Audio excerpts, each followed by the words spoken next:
eenyutuun himuu anatu beeka. Ilkaaniin kolfee fira fakkaatee waan irraa eega.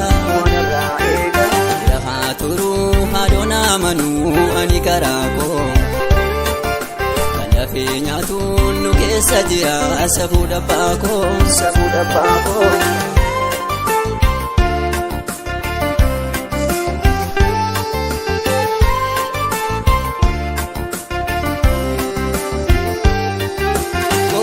Himee dhoksii kadhata icciitti dhufii sabbaa qabata.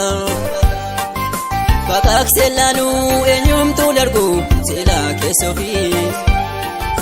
Dhibbaa kakata waadaa dagala booda buusuufi. Silaas akkasii situumna qaba ati nuu qabi yaa Rabbi dafi. Silaas akkasii situumna qaba ati nuu qabi yaa Rabbi dafi.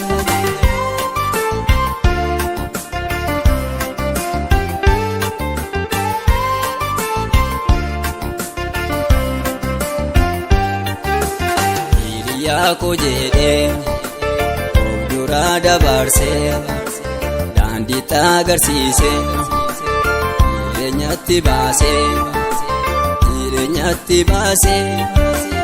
Ulaanaatti duuchee karaanaatti cuufee egaa oolmaa liqii miti deebiin kan Rabbiiti. Hangubee na waaduu keessa onnee kiyyaa gurguratee nyaatee wayyoo ilma ayya. Hangubee na waaduu keessa onnee kiyyaa gurguratee nyaatee ilma wabii biyyaa.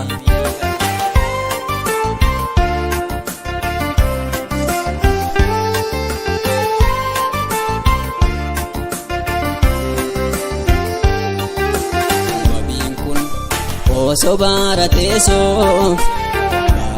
jira osoo daldalee jira. Bilisummaa sabaa birmadummaa lamii dafqa xuruurfaata gadheen garaaraatu ilmi seenaan beenne wabii gurgurata.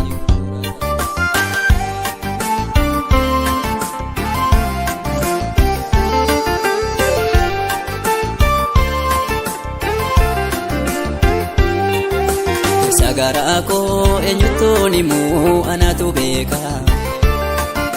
Ilkaaniin kolfee fira fakkaatee waan irraa eega. Lafaa turuu haadhoon amanuu ani karaa koo. Kan lafee nyaatuun nu keessa jira safuu dhabbaa koo.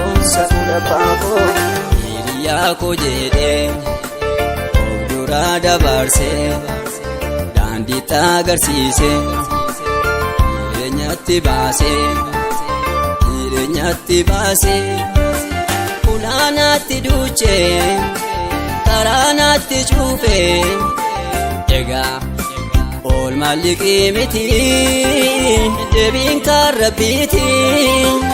Hangubee na waaduu keessa onnee kiyyaa gurguratee nyaatee wayyoo ilma ayya. Hangubee na waaduu keessa onnee kiyyaa gurguratee nyaatee ilma wabii biyyaa.